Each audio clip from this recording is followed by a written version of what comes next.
Ho aminareo ane riavana ny fahasoavana sy ny fiadanana avy amin'Andriamanitra ray sy Jesoa Kristy tompontsika.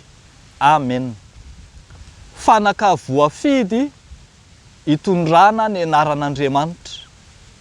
Fanaka voafidy hitondrana ny anaran'Andriamanitra. Asan'ny apôstôly toko 5 ny andininy 10 hatramin'ny 5:20. Vakitsika amin'ny anaran'i Jesoa manao hoe: ary nisy mpianatra anankiray tany Damaskosy atao hoe Ananiasy. Aroa ny tompo taminy tamin'ny fahitana. Ry Ananiasy, dia hoy izy: ity ao tompoko. Aroa ny tompo taminy mitsangana ka mandehana amin'ny lalana atao hoe Imaitsy, ka izaho ao an-tranon'ny Jodasy, izay lehilahy atao hoe Saoly avy any Tarsosy, fa indro efa mivavaka izy. Ary izy efa nahita lehilahy atao hoe Ananiasy, niditra ka nametra tanana taminy mba hahiratra indray ny masony. Ary Ananiasy namaly hoe: tompoko, efa reko tamin'ny maro ny haben'ny ratsy nataon'izany lehilahy zany tamin'ny olonao masina tany Jerosalema. Ary manana fahefana aty koa avy amin'ny sorona be izy amatotra zay rehetra miantso ny anaranao. Fa hoy tompo taminy: mandehana fa fanaka voafidy izy ho fitondrana ny anarako eo anatrehan'ny jentilisa sy ny mpanjaka ary ny zanak'Israely. Fa asehoko azy ny habetsahany izay tsy maintsy hiaretany ho voninahitry ny anarako. Ary nandeha Ananiasy ka niditra tao an-trano, dia nametra tanana taminy ka nanao hoe: ry Saoly rahalahy, ny tompo dia Jesoa izay niseho taminao teo amin'ny lalana nalehinao no efa naniraka mba hahiratany masonao ary mba ho feno ny fanahy masina ianao. Ary niaraka tamin'izay dia nisy zavatra toy ny kiran'ny hazan-drano niala avy tamin'ny masony, dia nahiratra izy ka nitsangana dia natao batisa. Ary ninakanina izy ka dia natanjaka. Ray masino, manamasina anay amin'ny fahamarinana, ny teninao no fahamarinana. Amen. Fanaka voafidy hitondra ny anaran'Andriamanitra. Hitantsika eto ny tantaran'ny fiantsoana ny Saoly avy any Tarsisy ka tonga Paoly, apôstôlin'Andriamanitra taty aoriana. Hitantsika eto fa rehefa avy ny feno ny hery izy andeha anenjika ny kristianina tany Damaskosy niaraka ny taratasy fanohazon-dalana teny an-tanany, no nidaraboka ka dia nifanena tamin'i Jesoa. Haintsika tsara zany tantara izany, fa izay mahaliana antsika kokoa dia ny fomba namadian'Andriamanitra any Saoly izay mpihaza sy mpanenjika kristianina ho tonga fanaka voafidy hitondrana ny anaran'Andriamanitra. Hitantsika eto fa raha mamaky isika ny 5 tao aorian'ilay fidaraboan'ny Saoly tamin'izy nifanena tamin'ny tompo, dia hoy ambarany 5 manao hoe: ary tsy nahita izy hatelona sady tsy nihinana na nisotro. Ny dikan'izany dia hoe nofoanana tamin'ny Saoly mihitsy ny maha izy azy sy ny fiainany ara-nofo. Nofoanana taminy ny lasany rehetra, ka dia indro tonga olona vaovao izy.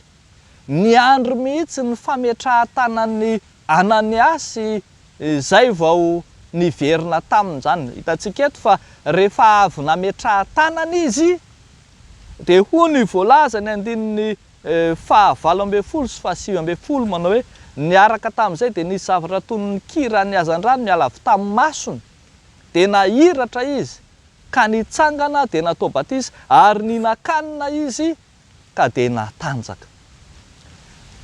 Teto amin'ity fiantsonan'ny Saoly ity dia hitantsika fa tsy niantso an'i Saoly mba hitory filazany tsara fotsiny ny tompo, fa tena nanova azy tanteraka mihitsy, ka tsy ilay i Saoly taloha na i Saoly fahintsony io, fa Saoly izay efa nifanena tamin'ny tompo ary mendrika atao fanaka voafidy ary. Hitantsika eto fa nofoanana mihitsy izay maizy azy ny tenany fahiny, ka dia indro mitafy fiainana vaovao izy. Izao nomena baiko hafatra ho amin'ny fitoriana ny filazany tsara izao. Tazantsika eto fa noho izany asan'Andriamanitra lehibe loatra, mahagaga loatra izany, na i Ananiasy aza dia hitantsika fa somary sadaikatra ihany. Ananiasy izay nofidiana ho isan'ireo diakona voalohany eo amin'ny toko fahaenina, izay feno fanasy fahendrena noentina mbavaka tamin'ny fifidianana, nametrahan-tanana tamin'ny fomba feno fahamasinana, no indro irahana hametra-tanana amin'ity jiolahy izay mpanenjika ny kristianina ity. Tena miaiko mihitsy Ananiasy hoe be aneny ratsy nataony izany ary tena tsy mifahatrova an'izany lehilahy izany, ko nahoana izany no irahanao. Saingy izao hitantsika eto fa tsy Saoly loatra no nanana ny fahatsarana sy ny kalitaon'ny mpanompon'Andriamanitra mendrika ho apôstôly, fa ilay Andriamanitra Jesoa izay nifanena taminy teny amin'ny lalan'ny Damaskosy mihitsy, io Jesoa io no nanova azy, io Jesoa io no nanova ny fiainany, io Jesoa io no nandray ny lasany rehetra ka nahatonga azy olona vaovao, mendrika ho fanaka voafidy ao amin'ny tompo. Ry havako malala ao amin'ny tompo, tsy mifidy anjely ho mpiara-miasa aminy tokoa Andriamanitra, tsy mifidy olo-masina ho mpiara-miasa amin'ny Andriamanitra. Voainga antsika nahita ny perikopantsika teto manao hoe ny adalan'izao tontolo izao no nofidian'Andriamanitra hampamenatra ny endry. Saingy izao Andriamanitra kosa no mikalifie, no mampanan-kery sy maneho ny maizy azy ny olom-boafidy, ka mamafa ny lasany rehetra, ka dia tonga fanaka voafidy hitondrana ny anaran'Andriamanitra izy. Na izao na ianao dia samy manana ny lasa sy ny tantara ny fahiny avokoa, saingy rehefa mifanena amin'ny Kristy marina ny olona dia tsy ireny intsony no ventesina, fa ny maha voafidin'Andriamanitra azy. Indraindray isika alaim-panahy hitanisa sy hiventiventy ny maha izy azy ny olona iray fahiny, tahaka izay nataony olona tamin'ny tompo ihany, ka ny tena tsy zanaky Marisy Josefa ve iny, tsy eto amintsika ve ireo rahalahiny, tsy zanaka mpandrafitra ve iny. Saingy izao Andriamanitra no nampahery, Andriamanitra no nomba ny Kristy, ka na dia zanaka mpandrafitra ary izy, tonga fanaka voafidy nahatanteraka ny famonjena ho an'izao tontolo izao. Mampahery antsika rehetra ry havako mba hahamasina sy hanamasina ary azona ny fahamasina ny fiantsony fa Andriamanitra marina no efa nifidy sy niantso ny mpanompo iray. Dia hoan'Andriamanitra ireriany ny voninahitra. Amen. Hivavaka isika ry havako.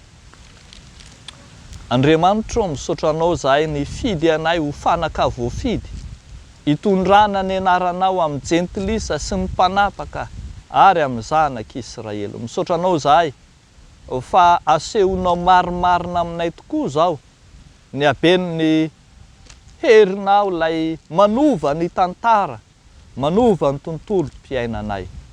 Entinay mba afaka eo anatrehanao reo kristianina ao anaty ady sarotra, reo kristianina ao anaty fahoriana, reo kristianina ao anaty fizahan-toetra amin'ny endriny maro samihafa, na any amin'ny toeram-piasana, na eo anivon'ny ankonana, indrindra ny eo anivon'ny fanompona. Ianao Andriamanitra izay efa niantso sy mifidy ane no ampahery azy ireny hahavitany tsara ny andraikiny izay nankininao taminy. Dia amin'ny anaran'i Jesosy Kristy Tomponay, anaovanay izany vavaka izany.